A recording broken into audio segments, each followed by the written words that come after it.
men Holland naturligvis med al den motivation, som de kunne have brug for, ikke alene i kraft af, at de altså har noget at revancere stadigvæk ovenpå den sløje EM-kampagne. Koscielny finder netop Payet. Giroud rykker foran. Payet kan komme til afslutning her.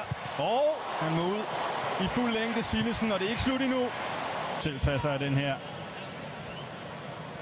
Prøv lige at se den her afslutning. Det er han en mester i, Payet. I starten af det her kalenderår har han virkelig spillet sig op. Men lad os se. Det bliver Griezmann, og det bliver på fremragende vis 1-0. Arme miner på den hollandske bænk. Cillessen tager lige et skridt. Hjørnespark ved Dimitri Payet.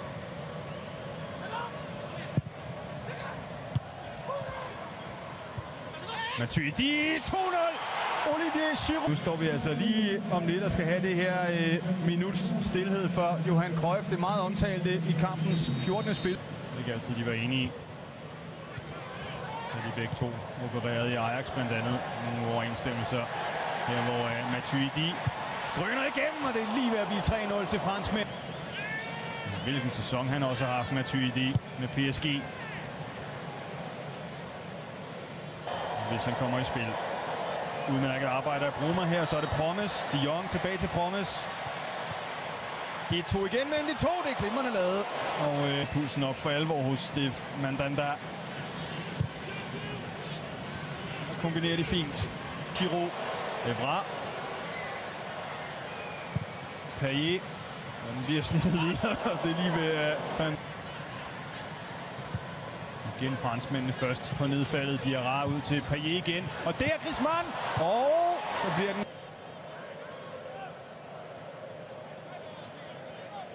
over den farlige situation fra før, hvor Cillessen er ude i en god fodparade. Koscielny. Også en mulighed. Evra faktisk ganske potent ved de her situationer. Og den er lige ved at blive prikket af.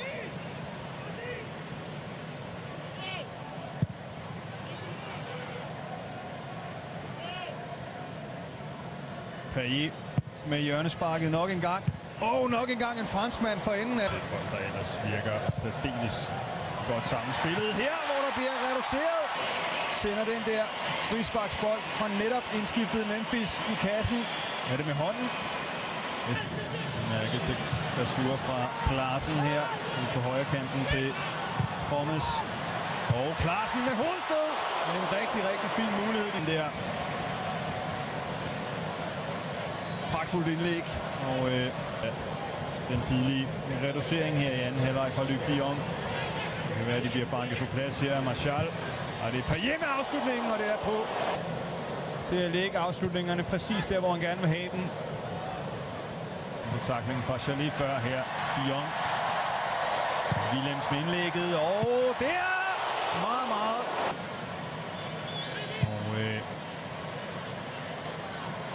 Og nærmest skræmmende fra Pogba. Afslutning fra Pogba. Han har altså har aldrig scoret på landsholdet, Willems. Og det har han fortsat ikke. Memphis. Mulighed for afslutning fra Memphis. Der er også mulighed for et overlap der. Det er en forkerte løsning, han vælger, Memphis Depay. Alligevel Holland ved at komme til mulighed. De Jong.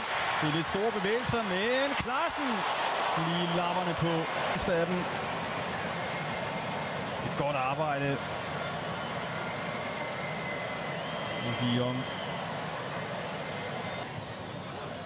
fra et af holdene i subtoppen i æresdivisionen. Gignac tilbage til Payet. Ja. I hvert fald i den første halve times tid. Det er pludselig plads. Der er udligningen. Det er en fortræffelig. Rejser sig altså orange. At al selvtillid er blevet pillet ud af hans mandskab. Er det også blevet pillet ud af ham. Ja, det til gengæld ikke alle de franske spillere her. Martial, Matuidi.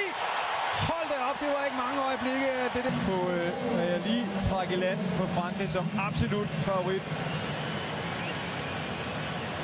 Det der er et mesterligt modsvar i hvert fald.